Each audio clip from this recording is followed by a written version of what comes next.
Sí, veníem a un camp molt complicat per dimensions que no afavoria gens el nostre joc i ens havíem d'adaptar. Ens ha costat adaptar-nos a la primera Lloreta, que no hem acabat d'estar fi, que també hem encaixat el gol molt aviat per no tenir encara ben bé la situació correcta en el camp, i a partir del minut 30-35 i la segona part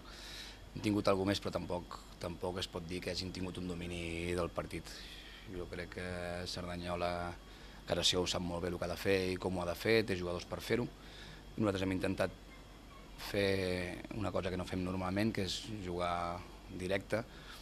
però tot i això hi ha hagut moments que han creat perill amb les pentinades d'Arimany i així hem tingut alguna situació per poder fer algun gol més o poder... No, en principi jo crec que el resultat, vist com ha anat tot, jo crec que pot ser just. Potser una mica ha sigut això al principi, no? Que vosaltres no esteu acostumats a un camp com aquest, potser intentàveu trucar més del que aquest camp permet. Sí, i la veritat que sabíem de la pressió que feia Cerdanyola, de com ens podien apretar, i en principi hem trobat algun espai a dintre per poder tocar, però de seguida hem vist que havíem de jugar directe i així han vingut les ocasions, amb moltes faltes que ens pitaven a favor pel gran treball que ha fet avui Sergi Arimany.